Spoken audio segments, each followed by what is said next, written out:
Bismillahirrahmanirrahim. Aujourd'hui, nous allons faire un résumé sur le jeûne du mois de Ramadan. Alors, jeûner le mois de Ramadan compte parmi les plus grands devoirs en islam.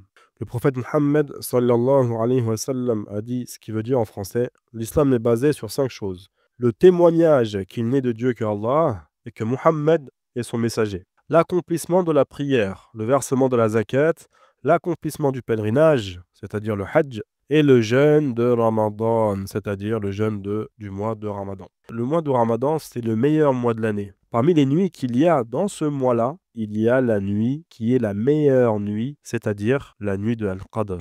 Alors, comment on détermine l'entrée du mois de Ramadan? On le détermine par 2 choses. Soit lorsqu'on a vu le croissant de lune qui indique le début du mois de Ramadan, la nuit qui vient après le 29e jour du mois de Charban. En fait, c'est le croissant de lune qu'on peut voir qui indique que le mois en cours se finit et que le mois suivant commence. C'est comme ça qu'on observe la fin et le début du mois. Soit lorsque le mois de Charban a atteint 30 jours, car si on n'a pas vu le croissant de lune que j'ai dit juste avant là, on considère que le mois en cours n'est pas fini. Donc on attend encore un jour pour finir le mois en cours. Ainsi, ça fait 30 jours. Donc forcément, après le 30e jour, car c'est maximum 30 jours pour le mois, donc forcément, après le 30e jour, ça sera le mois suivant, le nouveau mois, donc le mois de Ramadan qui commence. Le jeûne, as-siyam en arabe, en fait, ça consiste à s'abstenir pendant la journée, du matin, c'est-à-dire de l'aube, jusqu'au coucher du soleil, de ceux qui coupent le jeûne, que ce soit manger, boire, fumer, etc.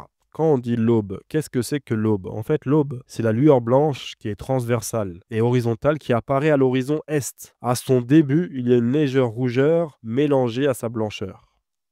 Donc c'est à partir du moment que l'aube apparaît que le jeûne commence. C'est-à-dire que c'est à partir de ce moment-là qu'on ne peut plus manger, qu'on ne peut plus boire, etc. Et bien sûr, il faut arrêter de manger, etc. avant de voir l'aube. Car quand l'aube apparaît, ça y est, ça commence. Et quand on dit coucher du soleil, ça veut dire que c'est la disparition complète du disque solaire. Vous voyez le disque solaire? Quand il disparaît complètement, on considère que le soleil est couché. Pour que le jeûne du mois de Ramadan soit valable, il faut avoir l'intention de jeûner. Cette intention doit être durant la nuit qui précède chaque jour du mois de Ramadan. Et ça, c'est selon l'imam Shafi'i. Par contre, selon l'imam Malik, une seule intention, faite la première nuit du mois de Ramadan, suffit pour tout le mois. C'est-à-dire que la personne a l'intention de jeûner pendant tous les jours du mois de Ramadan. Et ça suffit selon l'imam Malik. Ici, quand on dit la nuit, c'est à partir du coucher du soleil qu'on considère que c'est la nuit de la prochaine journée. Et ce n'est pas minuit 0h00 comme pourraient le penser certaines personnes. Et comme c'est actuellement d'ailleurs dans la société, actuellement, c'est à partir de minuit qu'on change de date, qu'on considère que c'est la prochaine journée.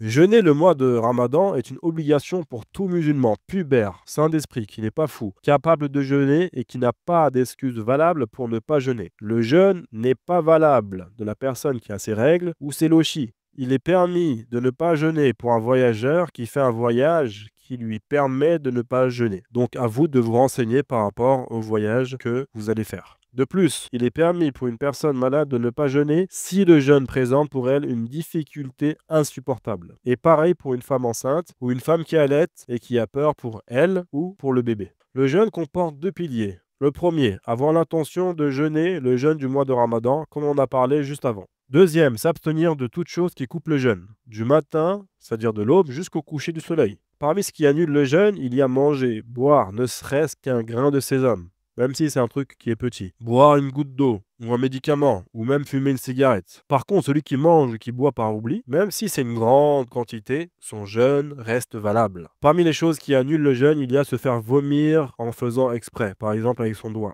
Par contre, celui qui a vomi sans faire exprès et qui n'a rien avalé, son jeûne n'est pas coupé, son jeûne n'est pas rompu. Il y a le rapport sexuel qui annule le jeûne. Faire sortir son sperme par la masturbation. Pareil pour le sperme qui sort suite à un bisou ou un contact peau contre peau. Les menstrues ou les lochis. L'apostasie, c'est-à-dire que si la personne sort de l'islam par un acte ou une croyance ou une parole qu'elle dit, son jeûne est rompu, bien sûr.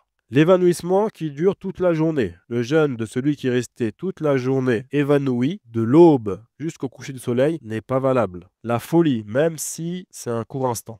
Il est recommandé de faire certaines choses lors du jeûne. S'empresser de couper le jeûne une fois qu'on est sûr que le soleil est couché. Rompre le jeûne avec des dates, si on n'en trouve pas, rompre le jeûne avec de l'eau. Le prophète sallallahu alayhi wa sallam a dit une parole qui a pour sens en français: lorsque l'un d'entre vous rompt le jeûne, qu'il le rompt avec des dattes, s'il n'en trouve pas, qu'il le rompt avec de l'eau. Elle est certes purificatrice Et cette parole a été rapportée par At-Tirmidhi. Il faut savoir aussi que le jeûne est une obligation qui est indépendante de la prière. C'est-à-dire que celui qui ne fait pas la prière, bien sûr, il commet un grand péché, mais c'est pas parce qu'il ne fait pas la prière que son jeûne n'est pas valable. C'est-à-dire que celui qui ne fait pas la prière, mais qui jeûne, son jeûne est valable. Bien sûr, il faut lui dire de faire la prière, parce que c'est une obligation. Mais c'est pas parce qu'il ne fait pas la prière qu'il faut lui dire « Non, tu fais pas la prière, donc tu peux pas jeûner. » Non, il faut qu'il jeûne et il faut qu'il fasse la prière. Mais s'il ne fait pas la prière, son jeûne est valable parce que c'est indépendant. Ce sont des obligations qui sont indépendantes de l'une et de l'autre. Voilà pour aujourd'hui. Moi, je vous dis à la prochaine vidéo, Inch'Allah.